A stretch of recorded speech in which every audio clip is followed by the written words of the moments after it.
What's up, everybody? How's it going? Hey, how's it going? Hi. Love technology. Love everything about it. It's so much fun. Um, Hate it. but we are up and running, We are. live in living color. Here we are. So far, so good. So how you guys doing? Pretty good. Not bad. Good Yeah. weeks. Good weeks. Well, okay, I was a little bit annoyed by all the rain we had this week. There's a lot of rain happening here in the Columbus area, but then yesterday was beautiful, so that was awesome. And today it's pretty nice out too, so I'm going to head out for a run later on today. So, yeah, pretty good week. We did have that windstorm, but nothing like they had in Delaware. Oh yeah, it was terrible. So gotta love Delaware windstorms.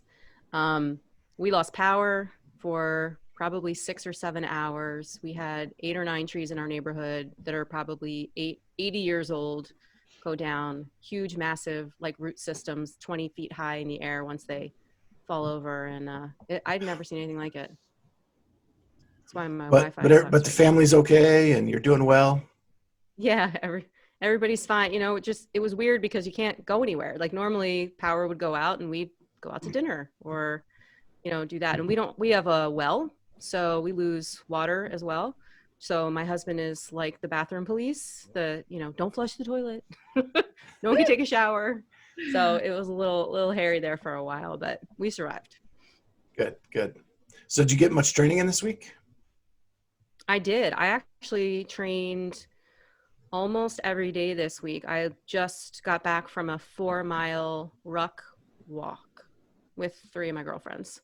So normally Sundays I don't do anything. And so I was glad to move a little bit today and do that. But yeah, I've had a good week of training for sure. How about you, Scott? Me? Yeah. Yeah.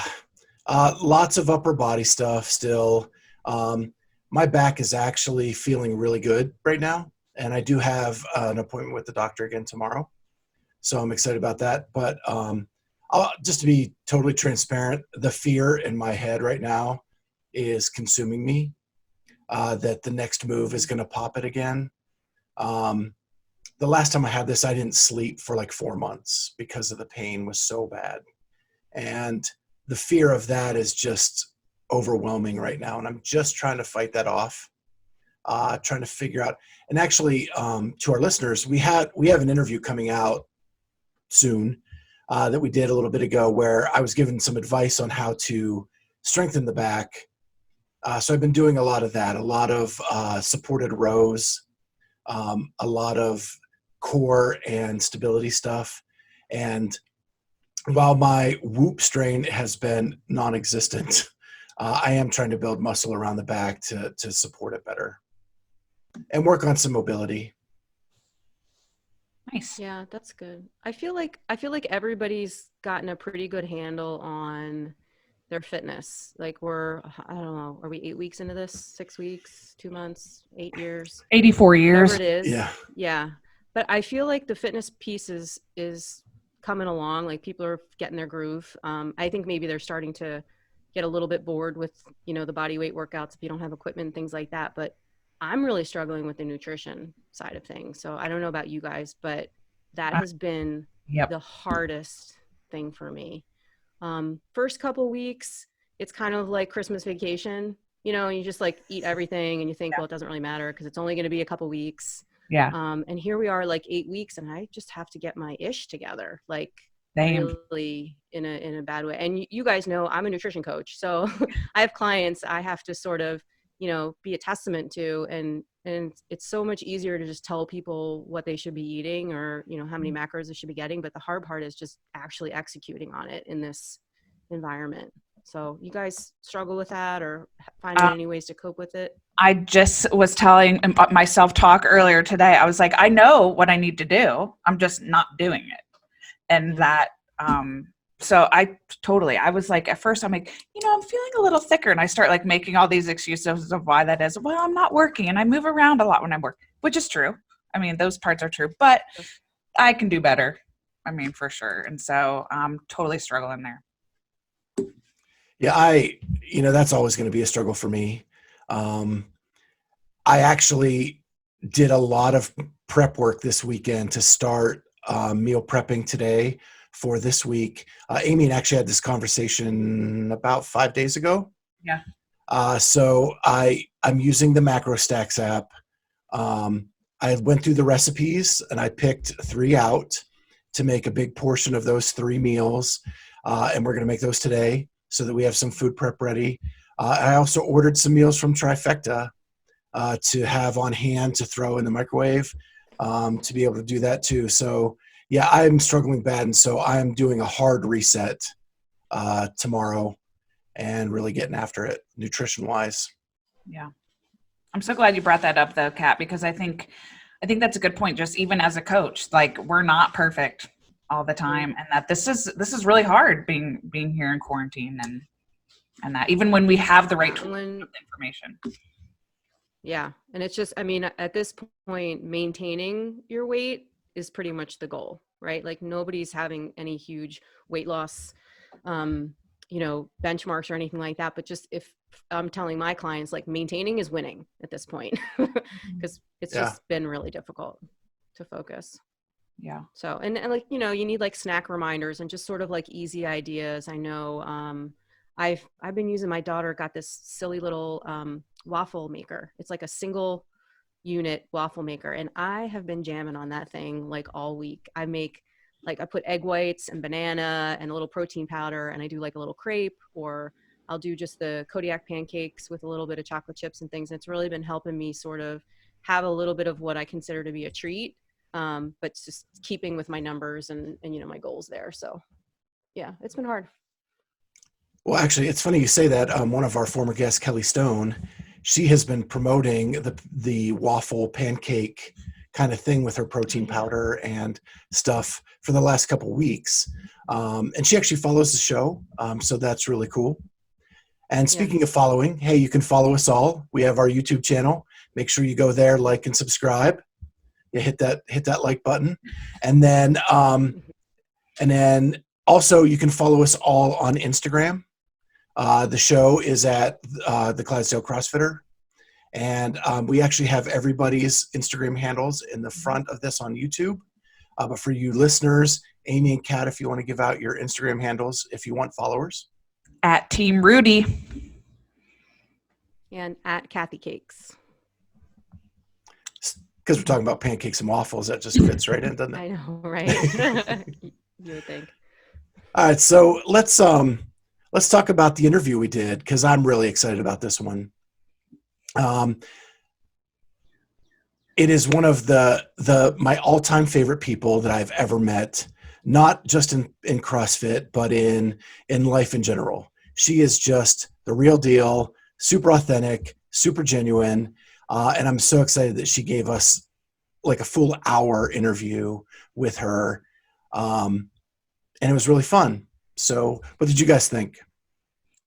Well, I don't know how I got so lucky to have my 2 favorite athletes interviewed like back to back, but I mean, she is one of my all-time favorite athletes. I mean, like I noticed her, right when I started, that was kind of really when she was really at her kind of peak with the games, but then just, besides just being an athlete, like just really learning more about her as far as like what she's doing out in the world, then just attracted me to her even more to just really support what she's doing on her mission. Yeah. And to just be that dedicated of an athlete and to have to put so much time and effort into your education, to be a physician is just incredible. I've always wanted to be a doctor. I still say I will be one day, maybe. But she's just, she's been a joy to follow and really just inspirational on a lot of levels. So this week we interviewed Julie Foucher, or Kuyo, and I'm just happy I got the name right. First time out. Good. That's awesome. So we'll go ahead and go to that interview, and I hope you enjoy it. And when we come back, we'll finish up the show, and we'll see you then. Hey, Julie, how you doing? Hi, I'm good. How are you? Thanks for having me. We're great. It's actually a sunny day here in Ohio, and getting to enjoy some outside weather a little bit. we are very thankful for that. We're hoping for more of those coming up. We are so excited for you to be on with us. It's really special for Amy and I because you were our CrossFit Level 1 instructor. Yes. And so it's kind of like a reunion for us. What year was that? Was that maybe 2014 or 15. You were in your boot. Okay. Yes. And then I saw you at many regionals, I think. Many. Yeah. Yeah, that was a good time.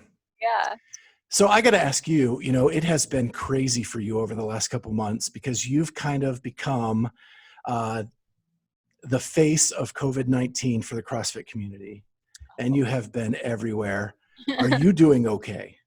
Oh, I'm doing great, actually. Yeah, it's kind of interesting because when all of this first started, there's just so much uncertainty and no one really knew how things were going to go here in Ohio and in the US. And so early on, I felt like I was in a position where I had to say something to the CrossFit community, just about what we were facing and how we could all respond. And so I was lucky that I was able to do that with, the op-ed and morning chalk up and talking to some gym owners and people that had questions about, what they should do to try to keep their people safe. And now, we've done, at least here in Ohio, I can't, speak, there's a lot of other hot spots around the country and around the world, but at least here in Ohio, we've done a really great job of flattening our curve. And so my day-to-day, just in residency and the things that I'm doing has been very manageable. Actually, this month I'm doing a lot of telemedicine, a lot of outpatient care, but through video and phone calls. So it's very different than what I was expecting to be doing this month, but I'm grateful that we're doing such a good job at flattening our curve, and we have a lot of plans in place so that if the surge happens, we will be able to take care of people. Yeah, that's great. It's good to see some good news coming out of Ohio a little bit and looking like there is some light at the end of the tunnel, and hopefully that surge isn't too great. Yeah. DeWine so- should be giving his update today about what's going to be happening in Ohio for Right. the next coming I weeks. look forward to our 2 p.m. Yes. Dr. Yeah. Acton. Yeah. Yeah, and so have you always wanted to be a doctor? Actually, for a while, I would say in high school was the first time I started really thinking about it.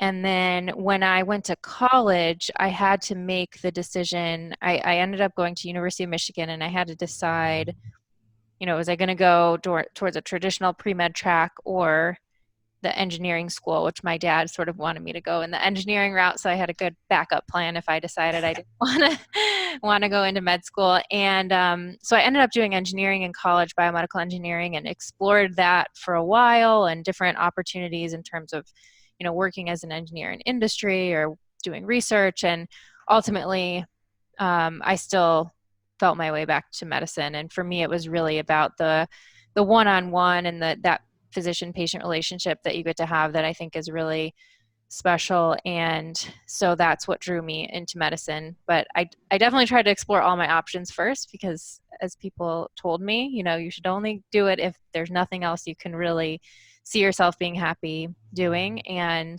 going into college at a big university, almost everyone seems to be pre-med. So I didn't want to close any doors too early. So do you think that being in CrossFit and being involved in fitness and health that way, that kind of led to your interest towards functional medicine, or what kind of led to the functional medicine interest? Yeah, totally. So my process of applying to med school happened in conjunction to when I started CrossFit. In those first couple of years I was in CrossFit and going to my first level 1 back in 2010, hearing, the methodology laid out on the whiteboard and about the sickness, wellness, fitness continuum and what this stuff is all about. It really was a light bulb moment for me to realize how important our lifestyle factors are in terms of keeping us healthy. And when I went into med school, I thought for sure I could rule out primary care. I had no idea what I wanted to do, but I said, you know what, I've shadowed other primary care doctors. It seems too broad, boring. Like I want to be a specialist. I want to do something where I can understand one part of the body really well and be an expert in that area. I didn't know what that was, but after year or two of seeing what medicine was really like, I think I was very naive going in and seeing how big of an issue, how broken our healthcare system is, how big of an issue our epidemic of chronic disease is, and how important, the things that we do every day in our communities are in terms of creating our health. I came back to primary care and realized that, prevention was really where I wanted to spend my time.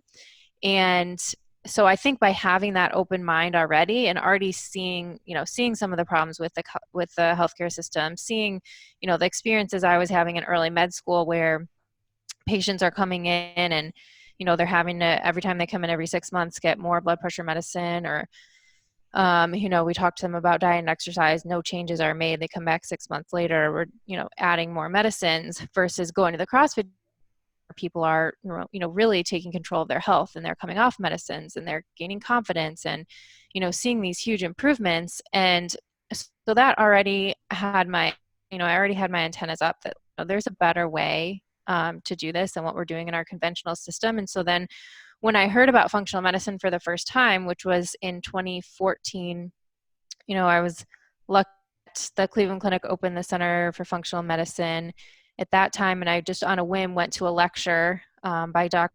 Hyman to announce the center, and I didn't realize that's what it was. I thought it was just some talk about functional medicine, and I said, okay, I'll check out, see what this is, and realized how big of a deal it was. And it was a very similar experience as he explained what functional medicine was to my level 1, and hearing the methodology behind CrossFit. And it was this light bulb moment of, wow, this is how medicine should be practiced. It makes so much more sense the person as a whole and get to the root cause of symptoms instead of just it's on problems.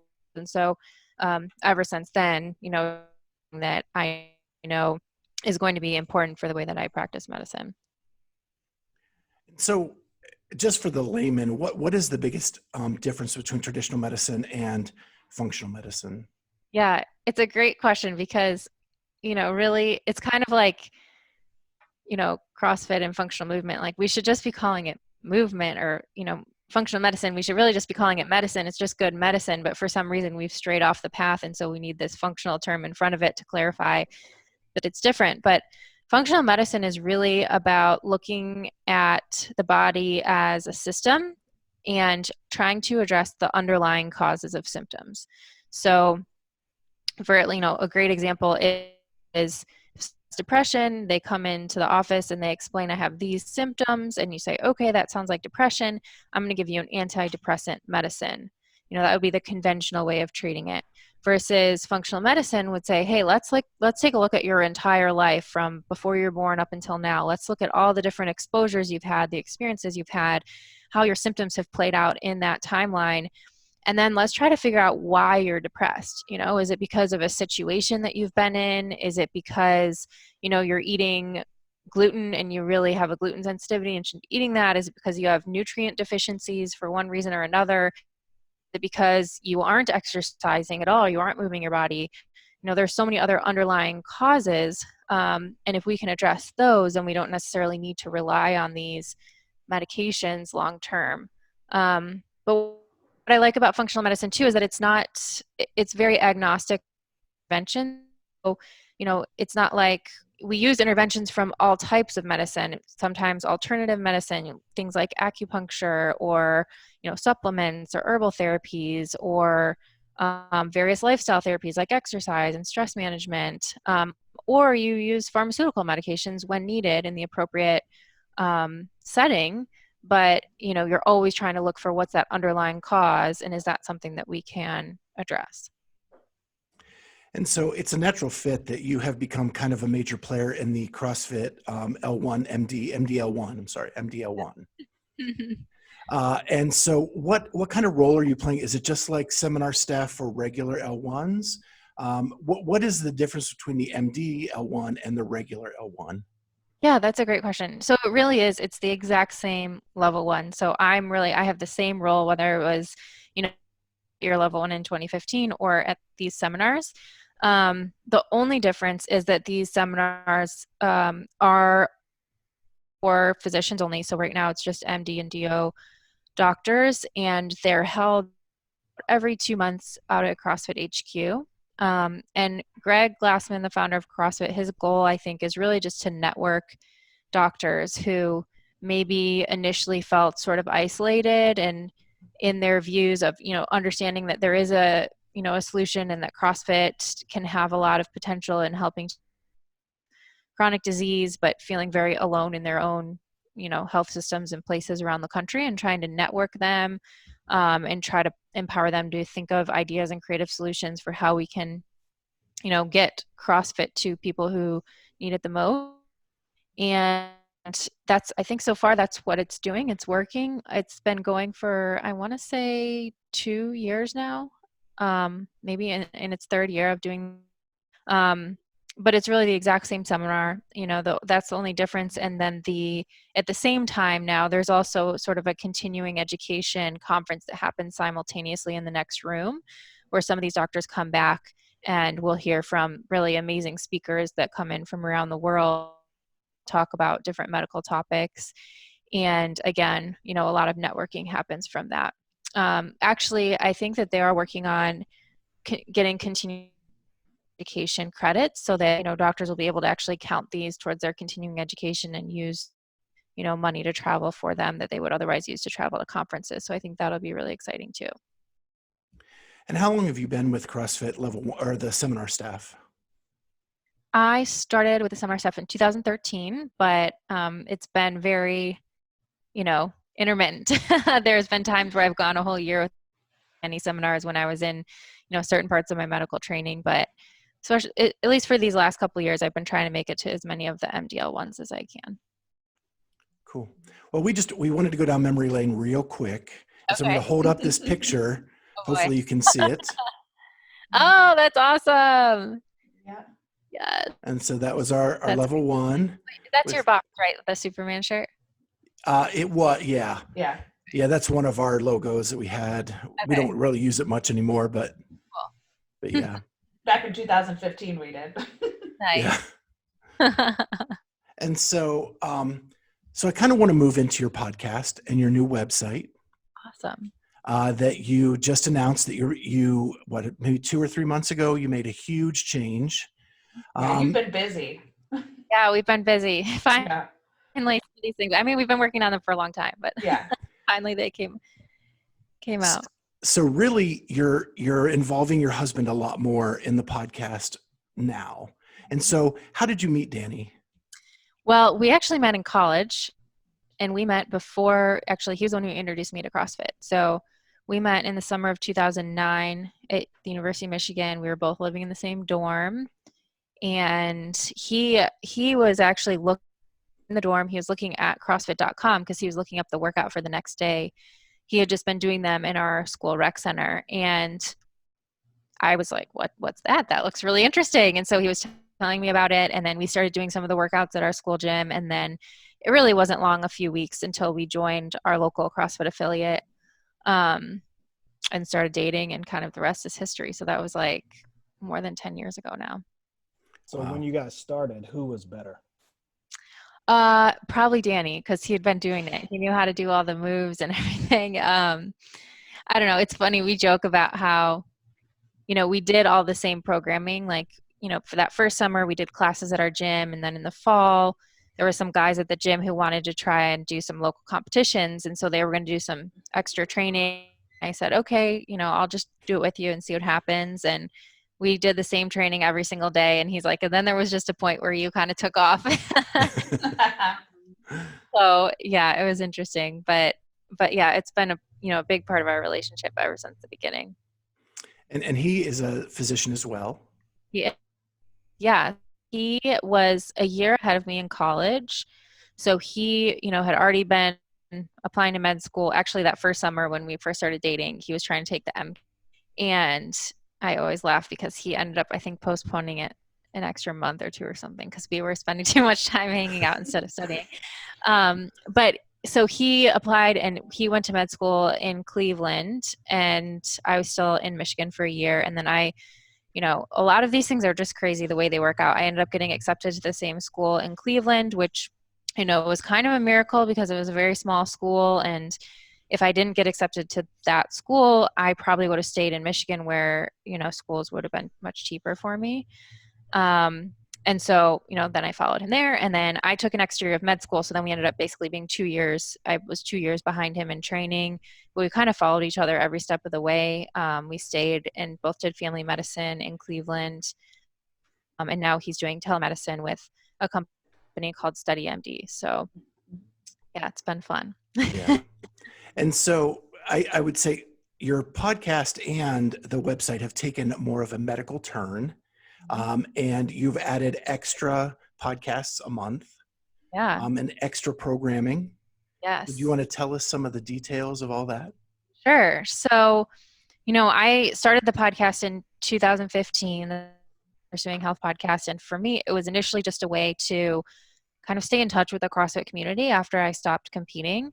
And I had met so many amazing people and had so many awesome opportunities as an athlete that I wanted to be able to share those stories to a wider audience. And I really like the podcast format, the kind of one-on-one conversation.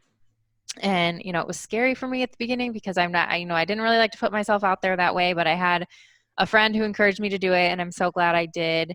And, some of the advice I got early on was just, you have to be consistent. Like if you say you're going to publish an episode every 2 weeks, you have to do it. You have to deliver on it. And so I've been really committed to that. And we've published an episode at least every 2 weeks for the last 5 years. And, then along the way, sort of in that same time frame of 2015, I started an online training program, which has been really amazing and just another way to kind of keep connected with athletes and the community. And so I had that going on in the podcast, and I had this old website that was more of an athlete website. I think I made in 2012. It was very outdated.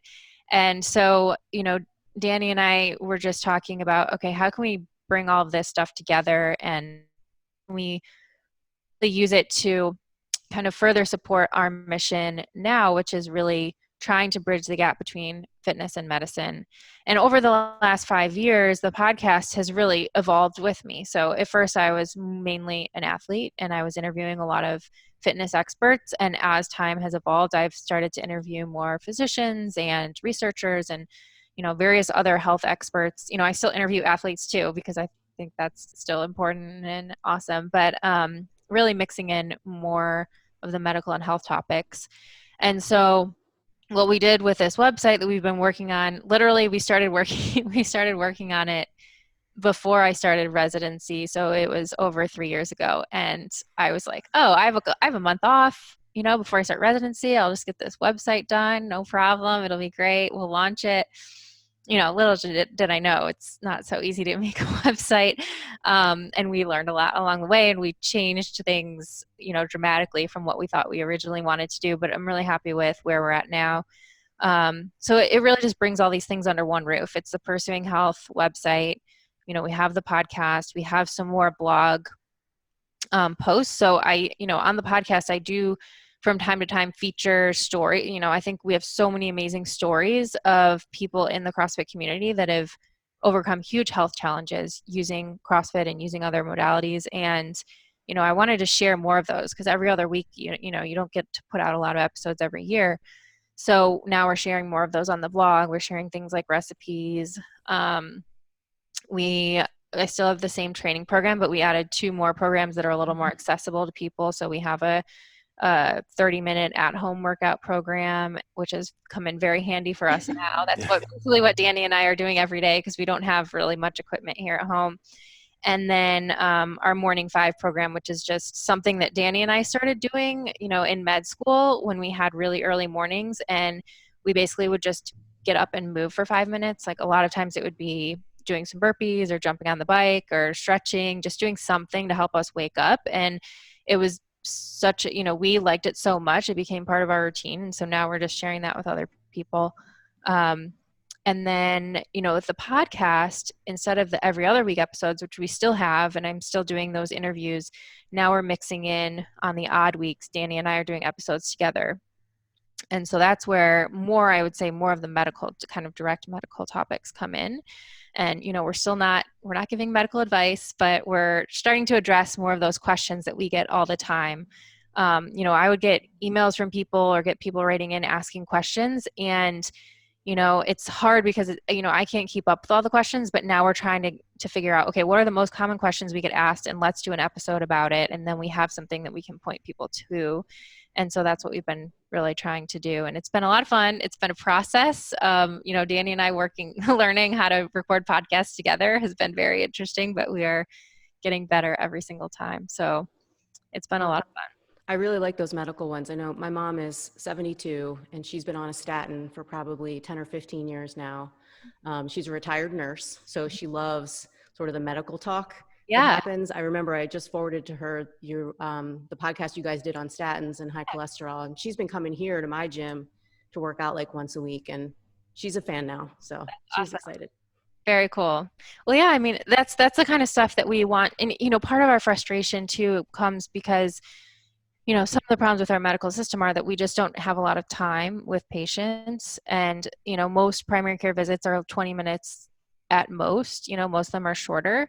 And so a lot of these things, are not in practice. We don't have a lot of time to talk about them. Like that episode we did about statins, we spent 30 minutes talking about all the pros and cons and the things you should consider. And, in reality, most people don't have that much time to sit down with their doctor and learn all of those things. So what we're trying to do is put out more of that information so that people can just be more empowered and then, ask the right questions when they go talk to their doctor. Well, the other thing I love about your website is, and about your training programs is it's so accessible to all different ages and stages of life, that I think that it's so much, it's less intimidating, that it's more accessible to people. And I think that that's great. So that, that kind of just speaks to the background of functional medicine. Like, let's just get moving and getting your body moving no matter where you might be on that journey.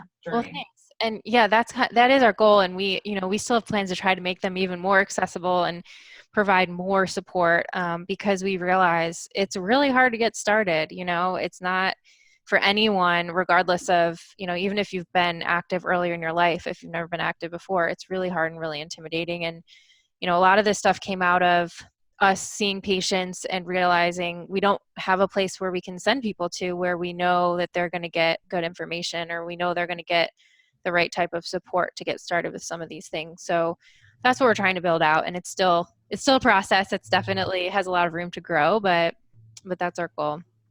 I think what's kind of ironic is when you first launched it, you said those would be called pearls, those off-week episodes, and that they would be about 15 minutes in duration. I know. I need to change my intro. We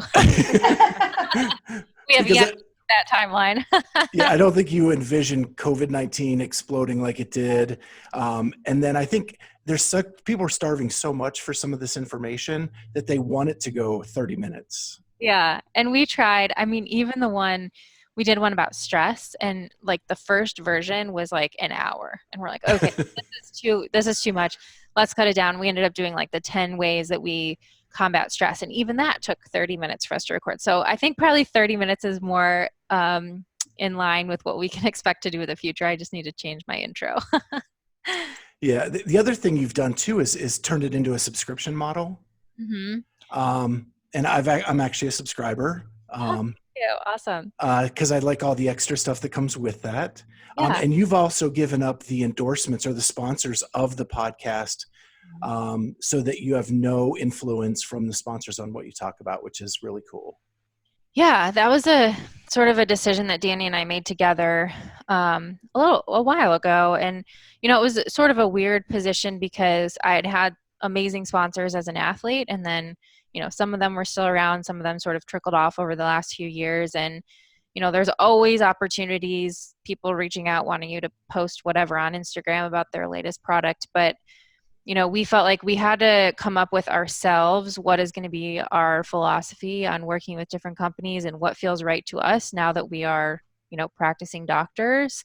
And we really felt strongly that we just didn't want to accept money from industry just because, we want to do, obviously it's impossible to completely eliminate bias, but we wanted to do the best we could to eliminate bias from and help facilitate trust between the people who are listening so that they know, even the sponsors that I had on the podcast before are all amazing. They're all products that I still use, but there's something about, reading about a sponsor at the beginning of the podcast, and then you feel like maybe as people are listening, they're thinking you're only saying this because you're getting paid, and we just never wanted that to be a question in someone's mind when they're listening to the things that we're talking about. And we also wanted to have the freedom to talk about any kind of products without, violating a contract or, talking about someone's competitor. We want to be able to talk openly and honestly about our experience with things that are out there.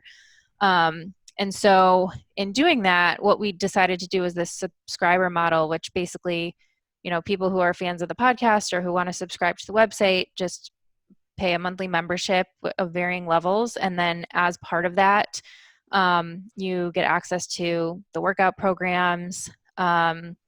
You get access to discount codes from companies. So we still do have a lot of companies that we love, we still use, and they've offered discount codes for our subscribers, but we are completely off, free from receiving any money. So even, a lot of companies will do like affiliate programs where, if you get a percentage of whatever they sell to your subscribers, but we don't even do something like that. It's just purely, the subscribers getting the benefit, and then we're getting the subscription from the subscribers.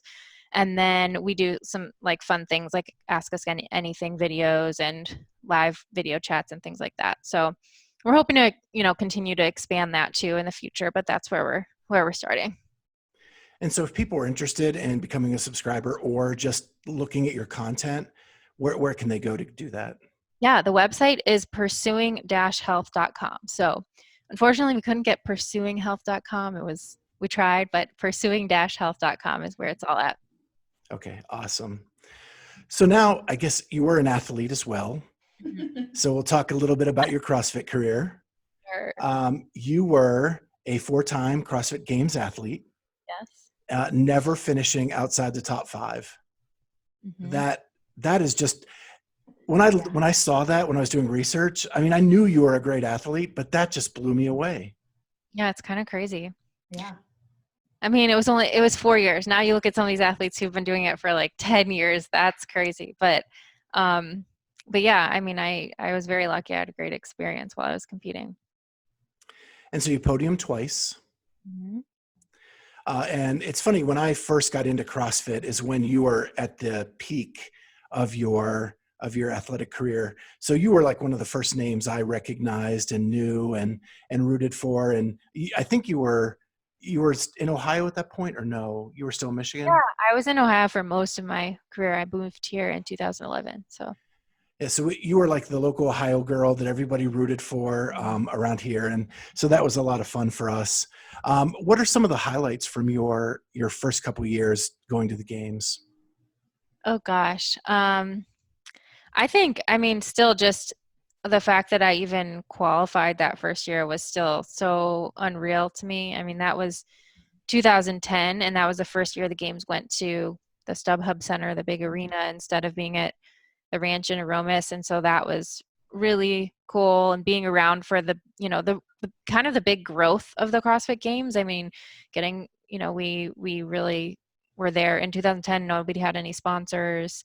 All of a sudden, all these sponsors start coming in, Reebok's coming in, the games are on ESPN. It was cool to be around during that time and seeing the games grow so quickly and seeing the caliber of the athletes accelerate so quickly. I mean, I look back to the things that I could do in 2010 and it's laughable now. I mean, it's stuff that like I don't want to say most, but like a lot of people at every affiliate around the world can probably do that now. And so just the level of athleticism of our entire CrossFit community has improved so much over the last 10 years, which has been cool to see.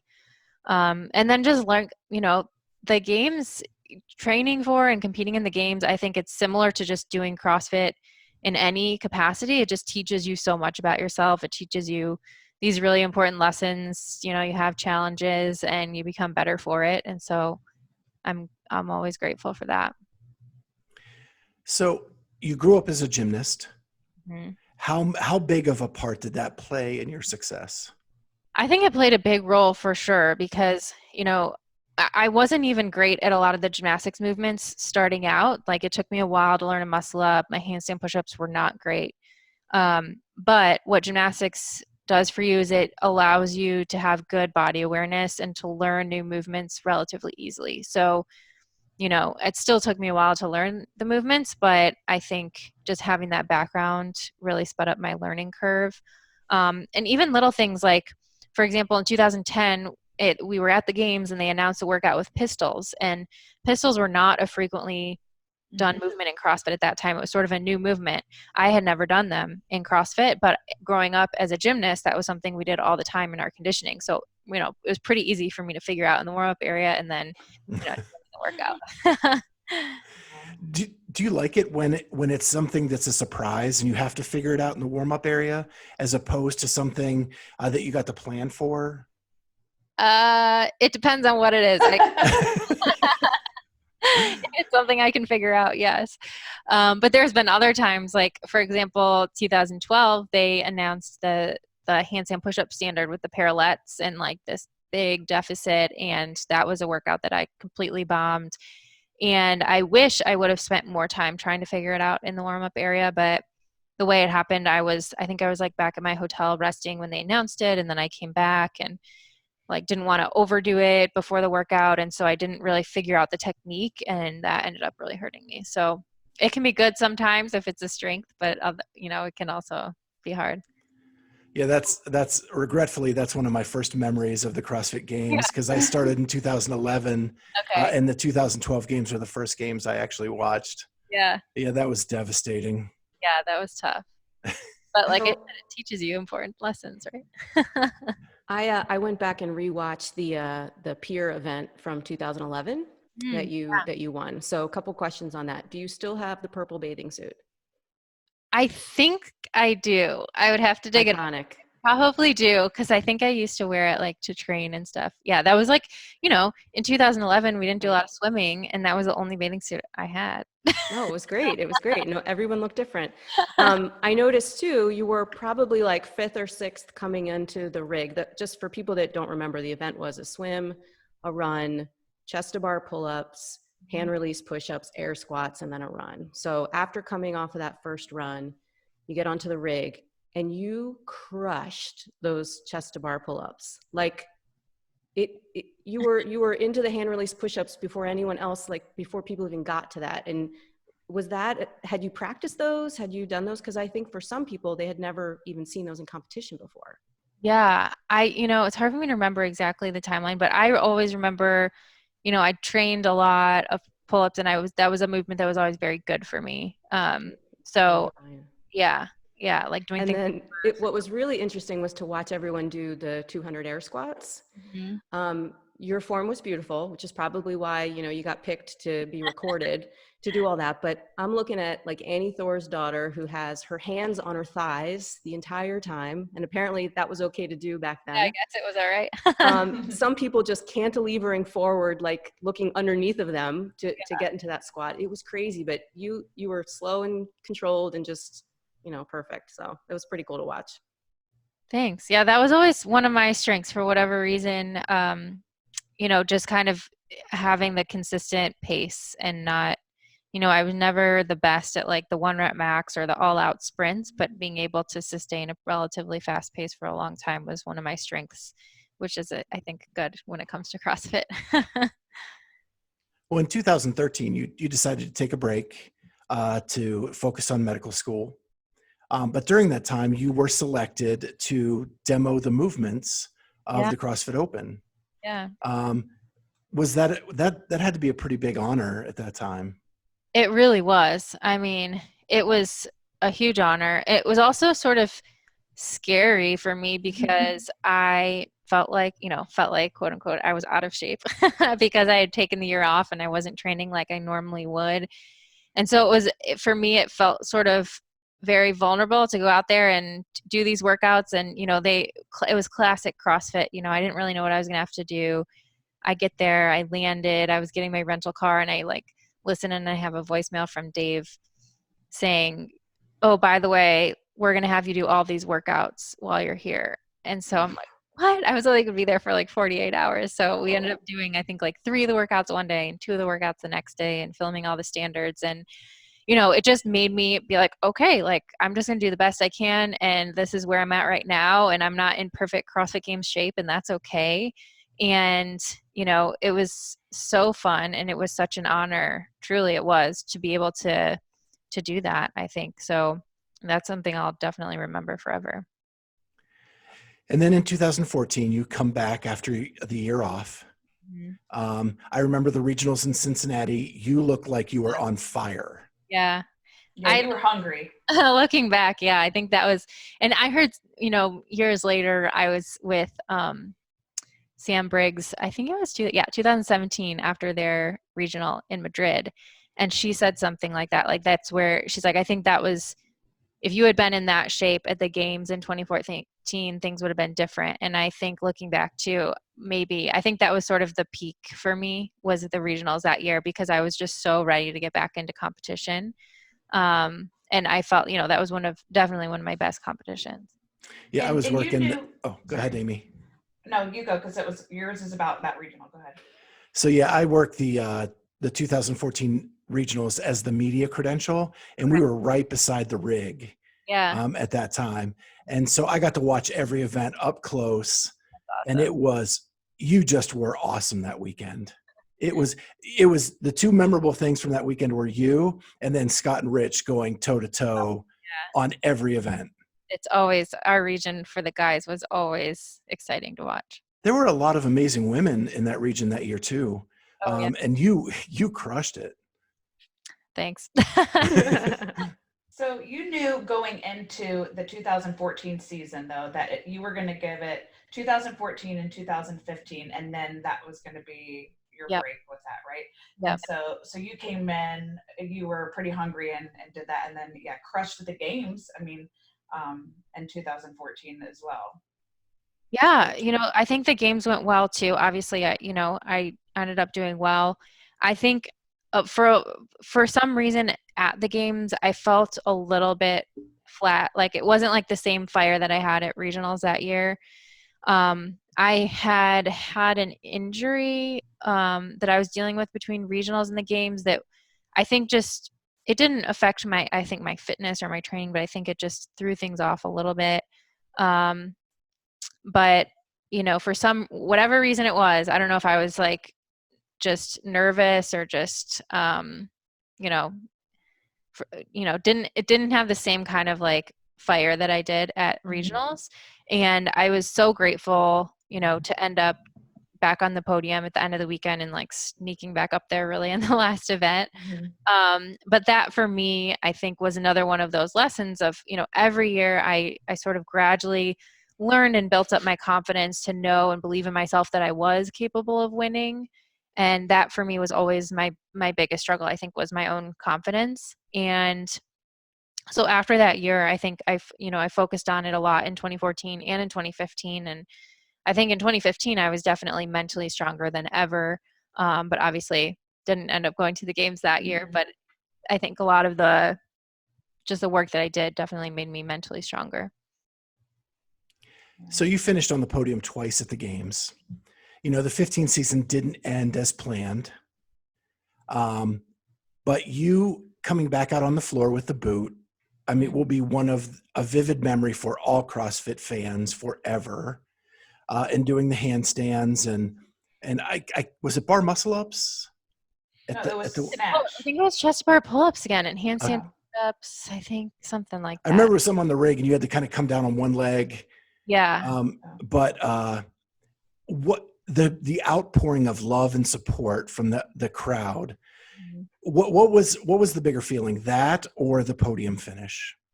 Oh gosh, I mean, that for sure. I think that, and it's different. I mean, they're very different moments, but I mean, that moment for me of, after doing my handstand walk, and then I think I was talking to someone over in the corner of the floor. I think they did like an interview, and then the rest of the floor had totally cleared, and I basically had to walk across the floor to get back to the athlete area by myself. And I will remember that moment forever. It was like one of the most powerful moments of my life for sure, because I literally felt the entire CrossFit community like being there for me when I was going through this really vulnerable moment. And I mean, that's what it's all about. Like, that's what the CrossFit community is all about on a, that was on a much bigger scale, but it's the same thing that happens every single day in our gyms, where you're just clapping for the person next to you or cheering people on when they're trying to get a new skill. And, it was really cool. So how long did it take you to wrap your mind around that? Like, because it had to be emotional that your season ended that quickly. Yeah. And it was an epic moment, but I'm sure it took some time to kind of wrap around that. For sure. I think, the weekend was tough. Like, it was amazing to still be able to compete and feel the support, but, just processing it was tough. And then when I got home, I think in general, it was easier than I thought, because there was always something to kind of keep looking towards. Like, I had to get my surgery, then I focused on the rehab, and, Dani and I were getting married later that summer. So there's a lot of wedding planning, and we bought a house, and I was getting ready to go back full time into med school, which I had been planning on. So there was a lot to focus on that was good, I think, to kind of distract me and keep me focused on what was next. And then you had to improve Amy and I's air squat. yeah. Seminars. I had to, and it was cool for me to still be involved at the games that year. I still went and was part of the demo team, even though I couldn't test the workouts. I think I was like, I don't know, just hanging around basically, but it was nice that I still could be involved and, still see the games from that venue or that viewpoint. So it was hard, but it really wasn't as hard as I thought it was going to be. So I have a question about your surgery. Yeah. How do you feel, being from Michigan, that your surgeon was a former Ohio State gymnast? I know, right? Amy graduated from Ohio State, just so you know. Yeah, I know. Well, we kind of accept that. Like, moving to Ohio, you're just going to meet a lot of people who. Yeah. But no, I mean, it was really cool how that worked out too, because my surgeon ended up being my gymnastics coach. So he and his wife had been coaching me in gymnastics for CrossFit for the past 2 years. He was a podiatry, foot and ankle surgeon. And, we had been working on so many things that were helpful in that regional. Like, we had been working on handstand walks with ankle weights on and all these things that, like, then when I had to do a handstand walk in a boot, it was no problem.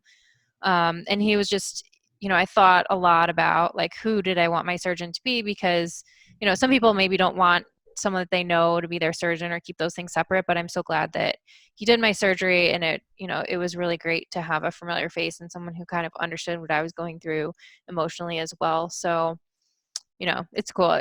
Life has funny ways of kind of coming full circle. And one of the athletes at our gym actually was on the same Ohio State team. Oh, him. really? Yeah. Awesome. So, yeah, he does a lot. I mean, he still does. He goes back. Yeah.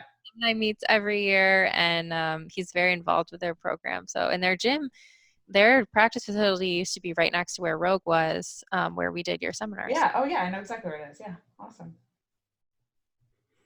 All right.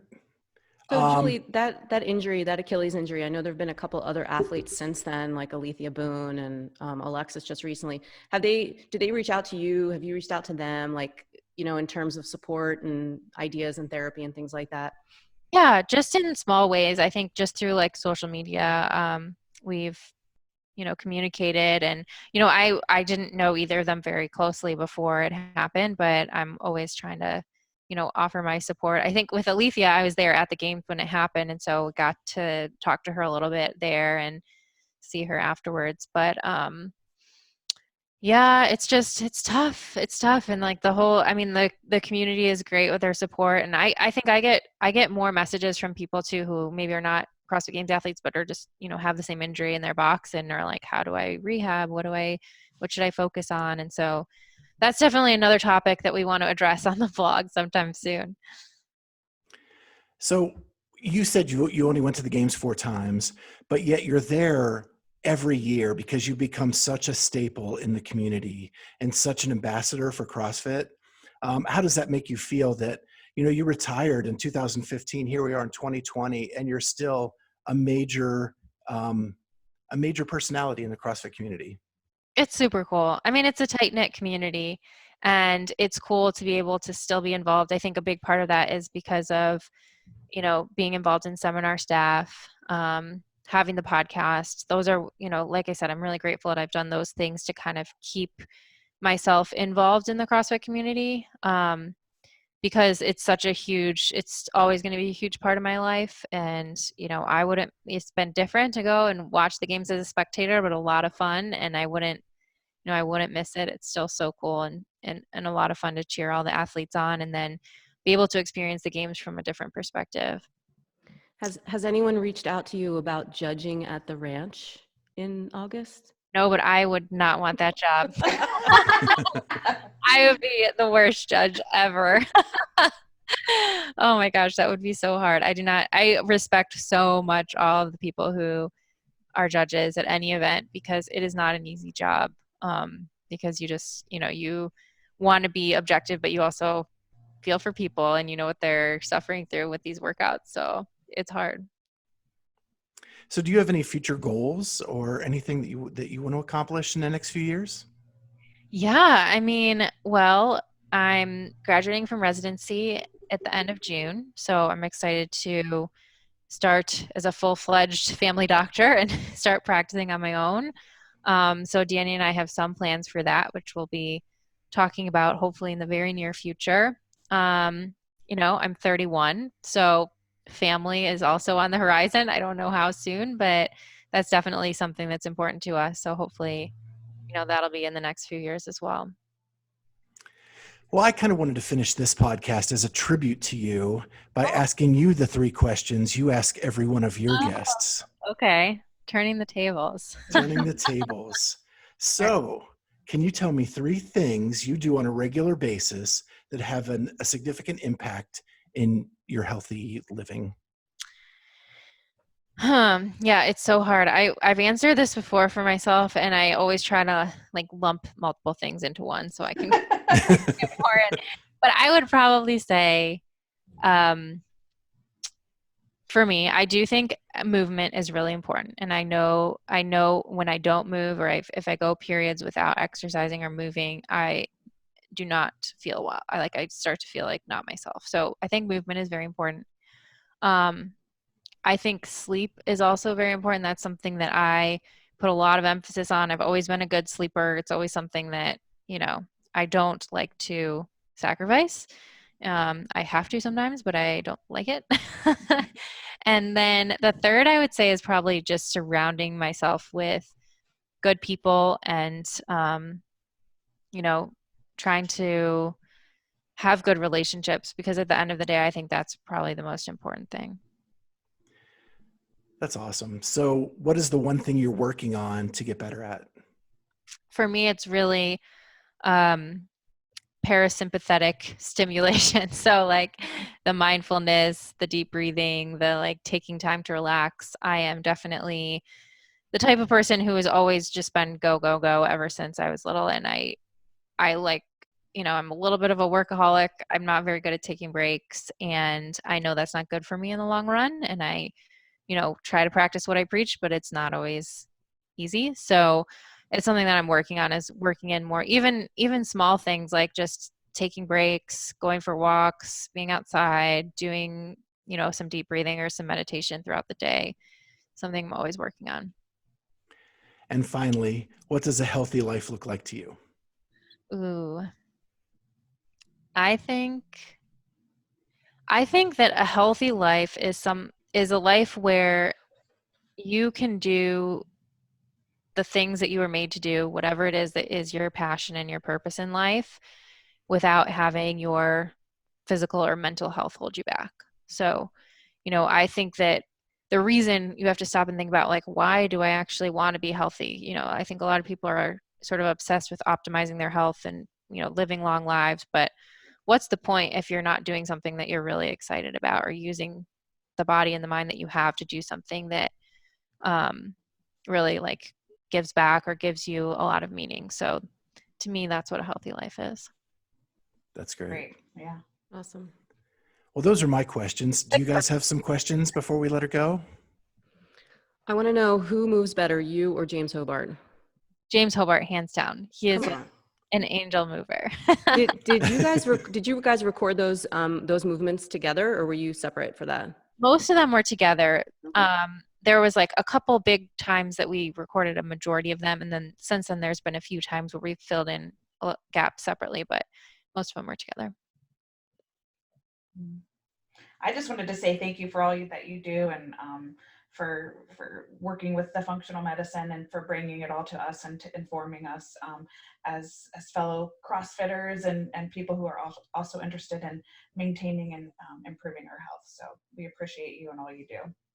Well, thank you. And we're all learning together. It's all a process. And just a reminder, if people want to know more, it's pursuing-health.com to be a subscriber, or just read more about Julie and what they're trying to accomplish, her and her husband, Dani, because it's amazing. It's great stuff. I know Amy and I for sure have been listeners since episode 1, which was the Rich Froning episode, right? Yeah. Rich Froning.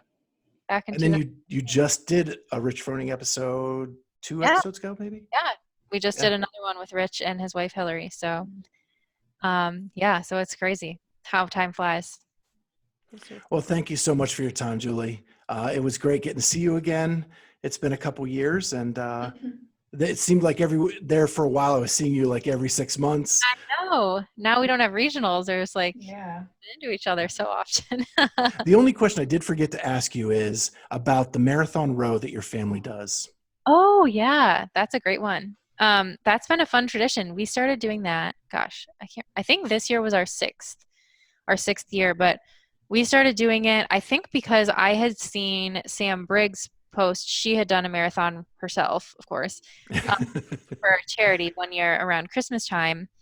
And we said, we were at Dani's parents' house, and they have a rower that they use just in their living room.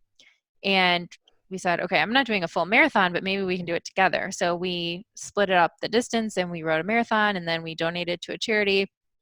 And then it became a tradition. So every year, then we got my family involved, and this past year we got another family involved. So, we just basically split up the distance. We keep rowing until we row a marathon. We usually put some Christmas movies on in the background. We usually row ours on Christmas Day, but the last couple of years we've tried to make it into a bigger movement so other people can get involved. We, raise money for a charity. This past year we did barbells for boobs because Dani's mom is battling breast cancer right now. So we chose that one, and every year we get more people involved, and it's a lot of fun. It's a fun family tradition for us to do something active on the holidays when we're all together.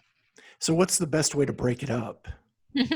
We've tried different ways. I think we usually stick to doing about 1,000 meters at a time, and switching out around that. Sometimes the taller guys like to do a little bit more, but for me, I think 1,000 meters is good, and then you can keep the pace up a little bit faster. But we've also done, longer, like, row 2 or 3K at a time and then switch out. It just depends. There's a lot of different ways to approach it. Awesome. Tall guys always trying to show off. I know, right? I think actually this past year we did a lot because we did it with our gym, and then we did it with our families. And then when we did it with our gym, Dani actually rode the whole thing, straight through, because he had never done a marathon. I have never done one, but yeah, he went for it, and I was very impressed. He still beat my team of like 7 people. So we did it over at the gym over a 30-day period. Yeah, that's manageable. That's still a lot of rowing. Yeah. Well, thank you very much again for taking some time out for us. It was great seeing you. And as always, a lot of great information, and we really appreciate you. Well, thank you so much for having me on. This was fun. And I appreciate your support. Well, we'll talk to you soon. Get some rest. Yeah. I know.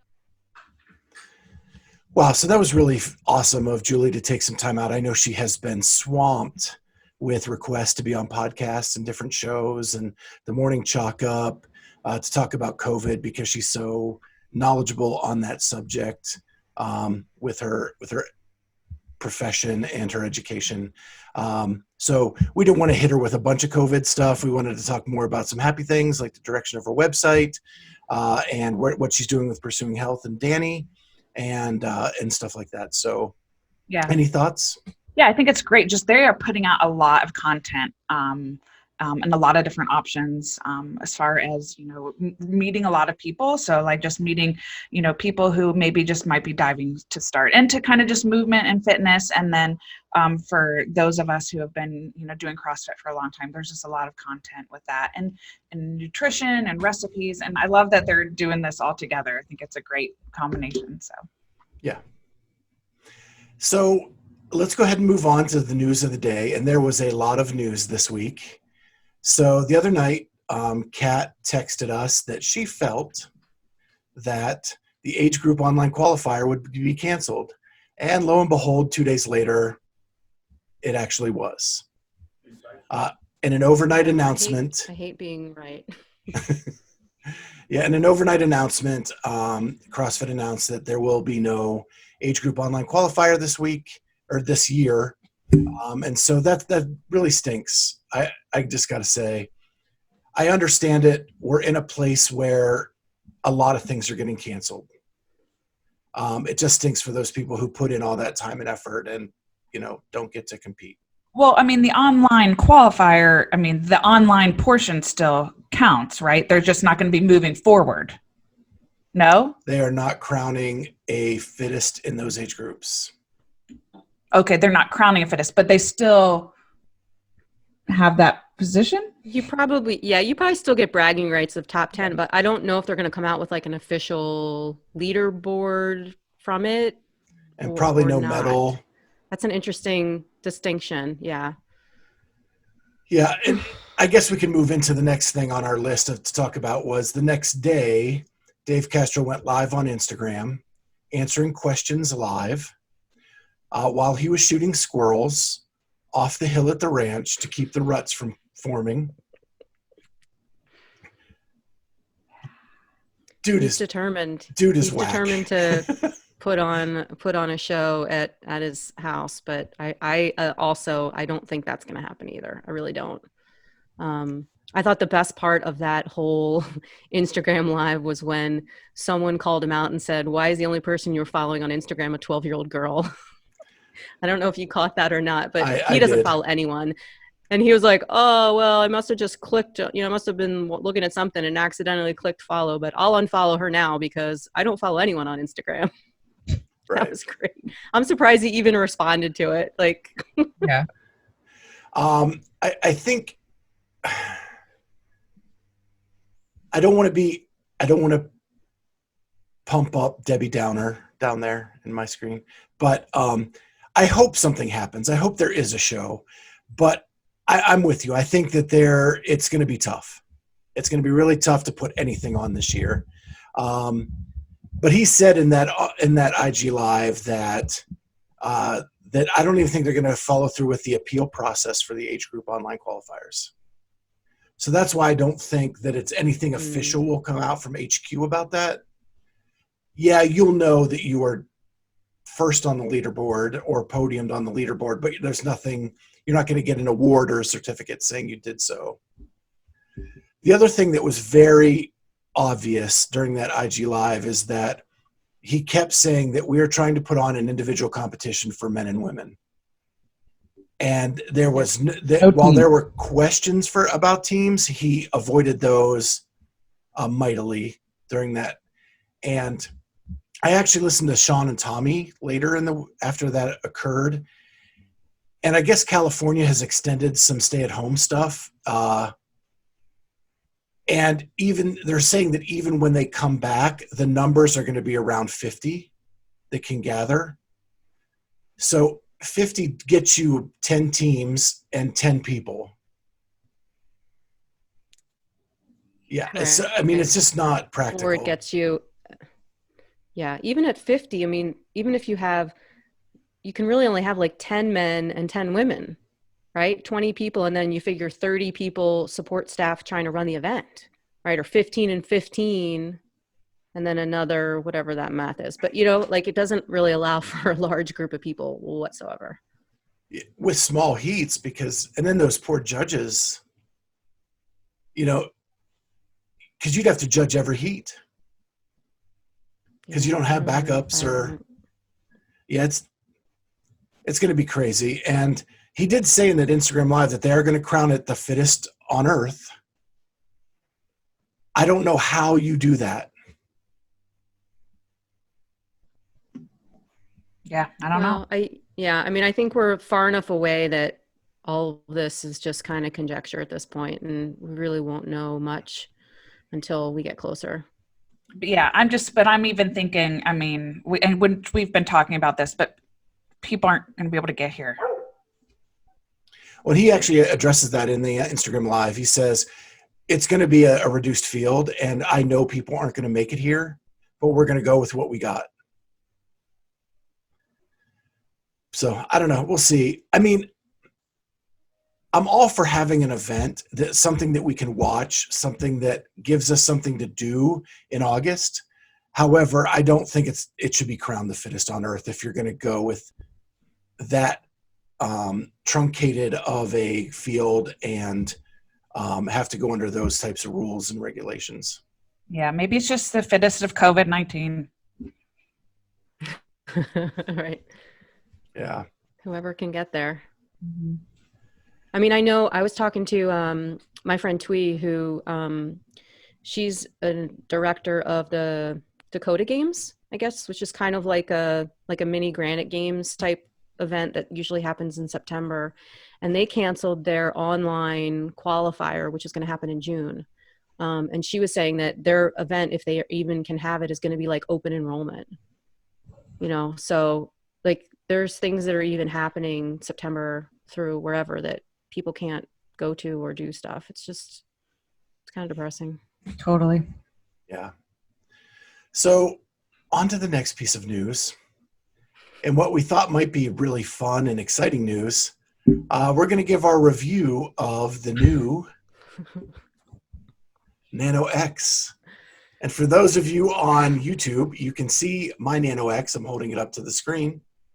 The three of us were all going to volunteer at the Rogue Invitational. And a really cool thing, Rogue and Reebok worked together to say, hey, you volunteered to sign up. It's not your fault that COVID happened. We want to give you a special gift for signing up to be a volunteer. And so they sent us all brand new Nano X's. Yay. Super appreciative. Woo! That was really awesome. Awesome. So thank you, Reebok. Thank you, Rogue. Thank you, Rogue Invitational. It was really cool of you to do that. So thoughts on the shoe? A great marketing. Yeah. Great marketing. I was going to say great marketing because I don't know anyone that hasn't like posted on their social media that they got the shoe. Right. Yeah. So it's just, they've gotten a lot of exposure. I unfortunately don't love the shoe, and I really want to love the shoe, but it is the most uncomfortable shoe that I've worn in a very long time. Specifically around my ankle part. There's just lots of stuff happening around the foot that I feel like are extra pieces that don't feel really good. I mean, sometimes less is more. Sorry. You know? Right. And let me go on record. The Nano 9s, I will buy 100 pairs of those before they ever go out of stock because I love my 9s. Love, love, love. I love them to coach in. I like them to train in. I like them to walk around in. They're amazing. These I had on for like 5 hours, and I was laying on the couch with them on, and I had to take them off because they hurt my feet so bad. Mm. Yeah, I feel like mine are like, I feel like mine are like clown shoes on my feet. I mean, really, like I mean, that's one of the great things though. I mean, about Reebok, I mean, I do have a wide foot. So like the wider toe box, typically like, I think it's good for me, but these just, I feel like when I'm walking around, I feel like I'm wearing clown shoes. They just feel massive to me. I mean, I always get a half size up anytime that I'm getting an athletic shoe just because of your feet swelling and that kind of aspect, but they feel huge. But to be fair, I haven't had them on enough to like be walking around to coach in or doing anything like that. So I definitely will wear the shoes as far as like coaching and then that sort of thing. But I would not WOD in these shoes. Yeah, my feeling is kind of similar. When I first put them on, I was like, ooh, because it has that like that inner sock feel. Like the 8s had, which I really liked. I really like that like sock feel of sliding into the shoe. And so I was really Like your excited foot's about that. getting a little hug.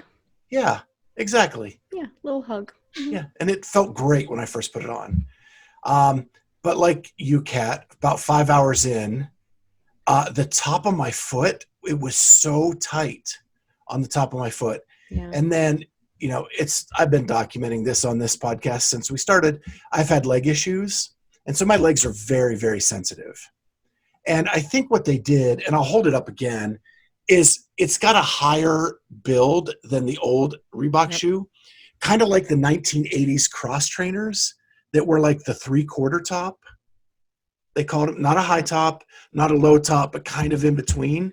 And that's what it feels like to me, which there may be some people that like that, but it rubbed right against the very bottom of my leg, which was irritating very bad for me. But it's probably due to my leg condition more than just me as a human. But the back tongue, it almost has like a tongue on the back. It's very high. Yeah, that part is too high for me. It digs into my leg. And then on the side where it laces, if you show the side where it laces, see that like extra lace towards the back of your foot there? This I one? actually took that lace out. Me too. Yeah, See? I took the lace out of that eyelet and just did it in the front, but then they felt like they were falling off my feet. They didn't feel secure enough, but they weren't hurting. So it's kind of, I don't know. So Yeah, there's still work in progress. This is a lot. And here's the wideness. Yeah. Yeah, I love the wideness of it. They're pretty looking, like right here, but not on my feet.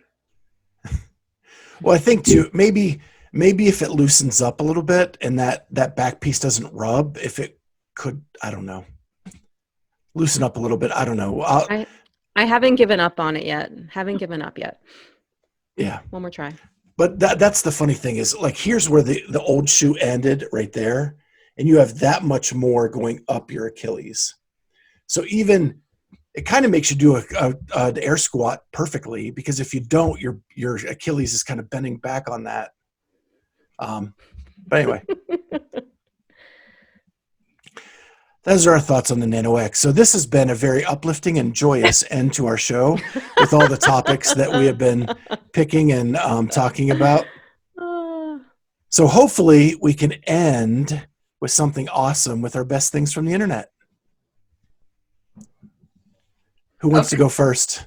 You. I'll start. Let me start. Okay. So mine's going to be around this nutrition thing that we're talking about too. So unfortunately, you can't go back and look at it again, but this was on Fee Sagafi's story. So Fee is a games competitor, super cute person, super nice human. And I think she lives in Cleveland. Yes. She's in Cleveland. And that's completely irrelevant to what I'm about to say, but just felt like I had to say that. She posted, so she does a lot of nutrition stuff on her story, and she posted this really cool snack that she had. It was like cucumbers, sliced apples, lemon juice, and like Himalayan salt. And I'm completely going to try it because it sounds like a really fun little snack. But she went on to talk about her macros and how she eats the same number of macros every day, regardless of whether she works out or rests. And this to me is like huge, because I work with so many people and I've used so many other programs that have like rest day nutrition versus like high intensity workout day nutrition versus low intensity workout day nutrition. And it's like trying to juggle all these numbers in your head and your body's kind of reacting up and down. And she just basically said, listen, I eat the same macros, the same calories every day, even if I rest. That way I've got all the nutrients I need for the next day when I'm going to work out again. And I just thought that was a really good explanation for why she does that and why I think that's a great approach for other people too. I know so many people that are on programs where it varies depending on whether you're working out or not. And they spend half their day trying to figure out what kind of day they're having. Is it a workout day or is it a not workout day? Is it a high intensity day? I'm not sure what my macros should be. And it's like, that's not the point, just like get into a routine and make little changes and start eating and not do that. So I'll get off my soapbox, but I appreciated her posting that. And she's a really good follow for just cute little snacks. And she's always showing us what she's eating, and she's eating, she gets to eat like 1 million calories a day, which is also kind of awesome. But she has some cute ideas on there. So it's funny you say that, because it just, from personal experience, when I eat better the day before is when my workout is good. You can't catch up the day of, especially if you work out at 6 a.m. or something. Like there's no fixing that. So it's, trying to, you gotta build the blocks ahead of time so that you're ready when the time comes, I guess. And so that's really cool that she did that. Yeah. And I think people get into that weird mentality sometimes. If you have issues with food, or, you tend to be like an over exerciser or things like that, you start to barter in your head. Like, okay, well, if I work out more, then I can eat more. And today I'm not working out, so I can't eat as much. And that's not the kind of relationship I think people should have with food. And I don't like that sort of give and take mentality. So I think it's just, if you do it one way, do it that way all the time, and things will work out.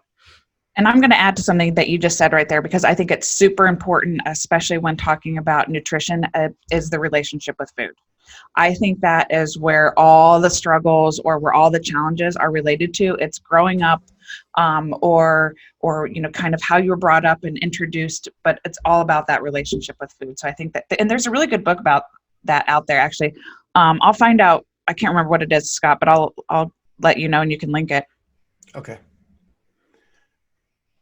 So you want to go, Amy? Sure. Okay. Mine is non-CrossFit related, but I like to have fun and laugh and crack up. So there is a makeup artist who's made a couple of different videos over the time that I will just, roll around laughing at. And so my all-time favorite of hers is where she puts on tiny hands, and then she tries to put her makeup on wearing these little tiny hands. So that's really funny. But this one she did this week was hilarious. So because everybody's kind of wearing masks, what she decided to do was she created like a small nose right here on her nose, and then like made her nose be the mouth. So when she was doing this was like her small face. It's so hard to explain, but it's hilarious to see.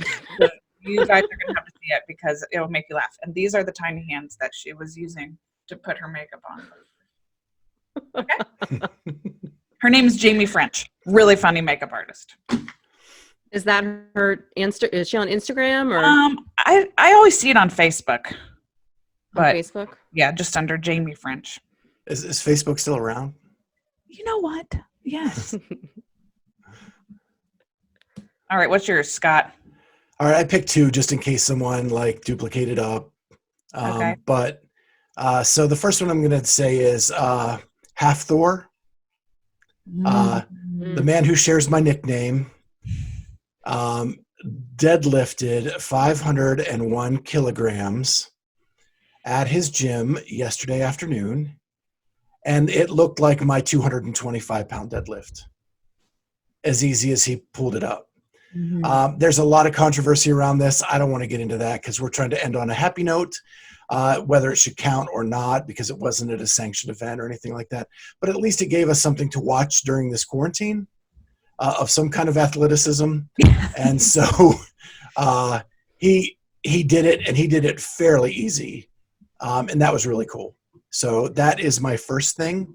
And the second thing is I watched the Mayhem Monday from last week, where Dre paid off a bet to do 100 muscle-ups for time. And he was debating with Rich as to whether he should do it or not. And Rich says, well, I'll do it with you if you do it right now. And Dre's like, well, I don't want to do it right now, because then you're going to smoke me and I'm going to look really bad. And Rich is like, come on, we'll do it. We'll set a plan and we'll just go for it. And so they did it. Dre had to finish it within 16 minutes, or for every 5 seconds after 16 minutes, he had to do 10 assault bike calories. So Rich finished, I think, 13:21 for 100 muscle-ups. And I think his plan was 5 every 40 seconds. Jeez. And he held that until like one. He held that to 884. And then he had to go down to, no, it was 80. And then he had to do 4s the rest of the way. No, poor guy. Dre tried at 4s and then had to go to 3s much sooner than 80. And he ended up where he owed 200 assault bike calories. Yeah. So then Rich said, well, I'm your buddy. We'll go back and forth, 20 calories back and forth till you get your 200. So Dre went 20, Rich went 20, Dre went 20, Rich went 20. And they got the 200 calories after they did 100 muscle ups. Jeez. So if you're looking for a workout this weekend that you just want to bang out real quick in the garage, grab those rings, Just a grab little your warm assault up. bike. Yeah. Yeah. So that was my fun thing from the week. It was a fun watch. And the best part of it I left out was that every 5 seconds, Rich is going, that's 10, 20, 30. And Dre's going, shut up, Rich. And Rich is like, I'm just motivating you to get done faster. Yeah. So That's great. I love that's the that. best thing I saw from the internet this week. And we want to thank you so much for joining us. Hey, don't forget, hit that subscribe button, hit that like button, leave a comment. We'd love to hear what you think about the show. Hit the notifier so you know we have stuff coming out.